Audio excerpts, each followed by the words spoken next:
നമ്മുടെ കൗമാരപ്രായക്കാരായ വിദ്യാർത്ഥികൾക്കിടയിൽ വർദ്ധിച്ചു വരുന്ന ക്രൂരതയും അക്രമവാസനയും കേരളീയ സമൂഹത്തെ ഞെട്ടിക്കുന്ന തരത്തിൽ വളരുകയാണ്. സ്കൂൾ മുറ്റങ്ങളിലും ഇടവഴികളിലും സുഹൃത്തിനെയോ ജൂനിയറായ ഒരു കുട്ടിയെയോ വളഞ്ഞിട്ട് തല്ലുന്നതും ആ പീഡനം തത്സമയം മൊബൈലിൽ പകർത്തി സോഷ്യൽ മീഡിയയിൽ പ്രചരിപ്പിക്കുന്നതും ഇന്ന് വലിയൊരു സാമൂഹിക വിപത്തായി മാറിയിരിക്കുന്നു. അടിക്കുന്നവനും തല്ലു കൊള്ളുന്നവനും ഒരുപോലെ പക്വതയില്ലാത്ത കുട്ടികളാണെന്നതാണ് ഇതിലെ ഏറ്റവും സങ്കടകരമായ വസ്തുത. ഉപദ്രവിക്കുന്ന കുട്ടികളുടെ മുഖത്ത് കാണുന്ന വികാരശൂന്യതയും സഹജീവികളോട് തോന്നേണ്ട ദയയുടെ അഭാവവും നമ്മെ ഭയപ്പെടുത്തുന്നതാണ്. കേവലം ഒരു തമാശയ്ക്കോ അല്ലെങ്കിൽ തങ്ങളുടെ തൻപനിമ തെളിയിക്കാനോ വേണ്ടിയാണ് ഇത്തരത്തിൽ ജീവന് പോലും ആപത്തുണ്ടാക്കുന്ന രീതിയിലുള്ള ക്രൂരതകൾ ഇവർ കാട്ടിക്കൂട്ടുന്നത്. ഇത് കേവലം ലഹരിയുടെ മാത്രം സ്വാധീനമാണെന്ന് പറഞ്ഞ് നമുക്ക് തള്ളിക്കളയാനാവില്ല. ഇതിന് പിന്നിൽ ആഴത്തിലുള്ള മനഃശാസ്ത്രപരമായ കാരണങ്ങളും സാമൂഹികമായ പശ്ചാത്തലവുമാണ് ഉള്ളതെന്നതാണ് വാസ്തവം.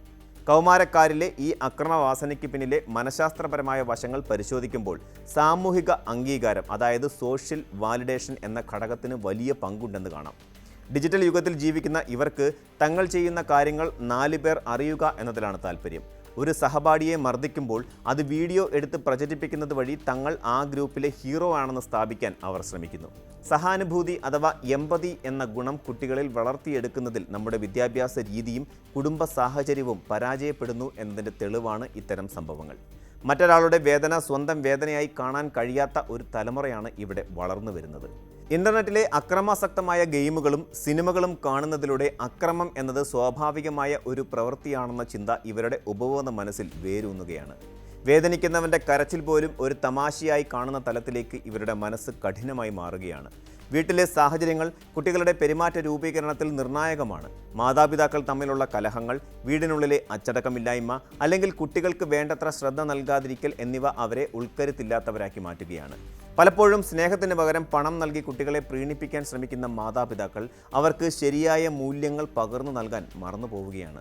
നല്ല ശീലങ്ങളും ജീവിത മര്യാദകളും പറഞ്ഞു കൊടുക്കേണ്ട പ്രായത്തിൽ കുട്ടികൾ സ്മാർട്ട് ഫോണിൻ്റെയും തെറ്റായ ചെങ്ങാത്തങ്ങളുടെയും ലോകത്തേക്ക് വലിച്ചെറിയപ്പെടുകയാണ്. തങ്ങളുടെ മക്കൾ ആരുമായാണ് കൂട്ടുകൂടുന്നതെന്നോ അവർ ഇൻ്റർനെറ്റിൽ എന്താണ് തിരയുന്നതെന്നോ അറിയാനുള്ള സമയം പല രക്ഷിതാക്കൾക്കും ഇല്ല. ഇത്തരം അവഗണനകളിൽ നിന്ന് ഉടലെടുക്കുന്ന അരക്ഷിതാവസ്ഥയാണ് പലപ്പോഴും പുറത്ത് അക്രമമായി പ്രകടമാകുന്നത്. നിയമപരമായ വശങ്ങളിലേക്ക് നോക്കുകയാണെങ്കിൽ ഇത്തരം പ്രവൃത്തികൾ ഗുരുതരമായ കുറ്റകൃത്യങ്ങളുടെ പരിധിയിലാണ് വരുന്നത്.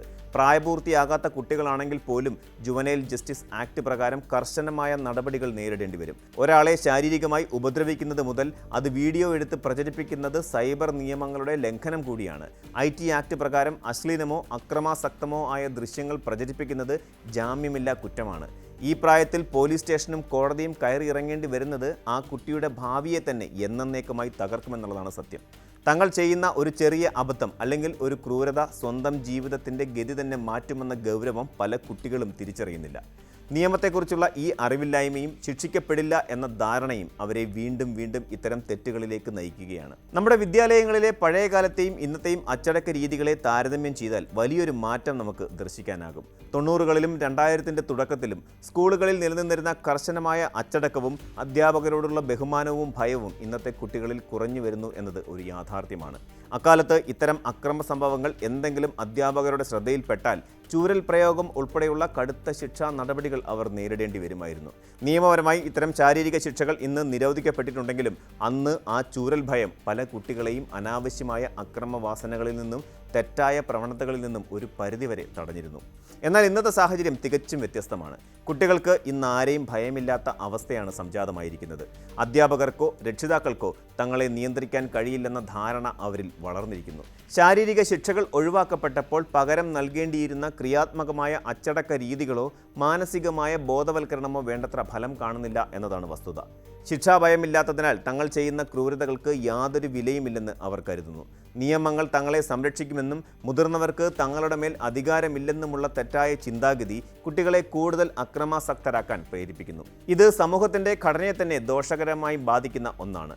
ഈ പ്രവണത തടയാൻ സ്കൂൾ തലത്തിൽ ശക്തമായ കൗൺസിലിംഗ് സംവിധാനങ്ങൾ അനിവാര്യമാണ്. ഓരോ കുട്ടിയുടെയും സ്വഭാവത്തിലുണ്ടാകുന്ന മാറ്റങ്ങൾ നിരീക്ഷിക്കാൻ അധ്യാപകർക്ക് സാധിക്കണം. ഉൾവലിയുന്ന കുട്ടികളെ പോലെ തന്നെ അമിതമായ ദേഷ്യം പ്രകടിപ്പിക്കുന്ന കുട്ടികളെയും പ്രത്യേകമായി ശ്രദ്ധിക്കേണ്ടതുണ്ട്.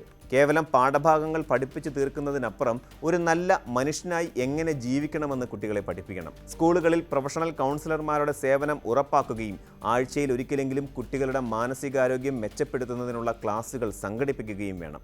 സഹാനുഭൂതിയും സഹിഷ്ണുതയും വളർത്തുന്ന കഥകളും ഉദാഹരണങ്ങളും അവർക്ക് മുന്നിൽ അവതരിപ്പിക്കണം. ശാരീരികവും മാനസികവുമായ അച്ചടക്കം വളർത്താൻ യോഗയും ധ്യാനവുമൊക്കെ മികച്ച വഴികളാണ്. കുട്ടികളുടെ ചഞ്ചലമായ മനസ്സിനെ ഏകാഗ്രമാക്കാനും വികാരങ്ങളെ നിയന്ത്രിക്കാനും യോഗ നല്ല സഹായം ചെയ്യും. ശ്വസന വ്യായാമങ്ങളിലൂടെയും യോഗാസനങ്ങളിലൂടെയും ഉള്ളിലെ ദേഷ്യത്തെയും പിരിമുറുക്കത്തെയും പോസിറ്റീവ് എനർജിയാക്കി മാറ്റാൻ ഇവർക്ക് സാധിക്കും. കായിക വിനോദങ്ങളിൽ ഏർപ്പെടുന്നതും മനസ്സിന് ഉന്മേഷം നൽകുകയും അനാവശ്യ ചിന്തകളിൽ നിന്ന് കുട്ടികളെ അകറ്റുകയും ചെയ്യും. വിദ്യാലയങ്ങളിൽ ഇത്തരം പ്രവർത്തനങ്ങൾക്ക് കൂടുതൽ സമയം നീക്കിവെക്കുന്നത് കുട്ടികളിലെ ക്രിമിനൽ വാസന കുറയ്ക്കാൻ സഹായിക്കുമെന്നാണ് പഠനങ്ങൾ വ്യക്തമാക്കുന്നത്. അധ്യാപകർ കേവലം മാർക്ക് വാങ്ങി നൽകുന്ന യന്ത്രങ്ങളാകാതെ കുട്ടികളുടെ വഴികാട്ടികളായി മാറണം. ക്ലാസ് മുറികളിൽ സൗഹൃദപരമായ അന്തരീക്ഷം സൃഷ്ടിക്കുകയും കുട്ടികൾക്ക് തങ്ങളുടെ പ്രശ്നങ്ങൾ തുറന്നു പറയാനുള്ള വേദി ഉണ്ടാക്കുകയും വേണം. മർദ്ദനമേറ്റ കുട്ടിയെ സഹായിക്കുന്നതിനോടൊപ്പം തന്നെ മർദ്ദിച്ച കുട്ടിയുടെ മാനസികാവസ്ഥ പരിശോധിക്കാനും അവനെ തിരുത്താനുമുള്ള ശ്രമങ്ങൾ അധ്യാപകരുടെ ഭാഗത്തു നിന്ന് ഉണ്ടാകണം. രക്ഷിതാക്കളാകട്ടെ മക്കളുടെ ഓരോ ചലനവും കൃത്യമായി നിരീക്ഷിക്കണം. അവർക്കൊപ്പം സമയം ചെലവഴിക്കാനും അവരുടെ ചെറിയ വിഷമങ്ങൾ പോലും കേൾക്കാനും തയ്യാറാകണം. വീടിനുള്ളിൽ മാതൃകാപരമായ പെരുമാറ്റം കാഴ്ചവെക്കാൻ മുതിർന്നവർ ഉറപ്പായും ശ്രദ്ധിക്കണം.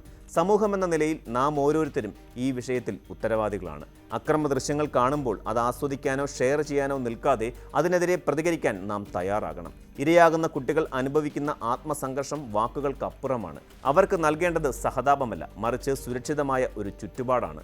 നമ്മുടെ കുഞ്ഞുങ്ങളുടെ കൈകളിൽ സ്മാർട്ട് ഫോണുകൾ നൽകുന്നതിനേക്കാൾ മുൻപേ അവർക്ക് നൽകേണ്ടത് സ്നേഹവും കരുണയുമാണെന്ന സത്യം നാം തിരിച്ചറിയണം.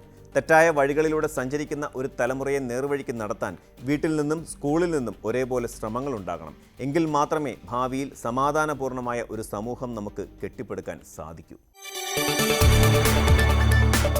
കൂടുതൽ വാർത്തകൾക്ക് news 18 Keralam YouTube channel subscribe ചെയ്യുക.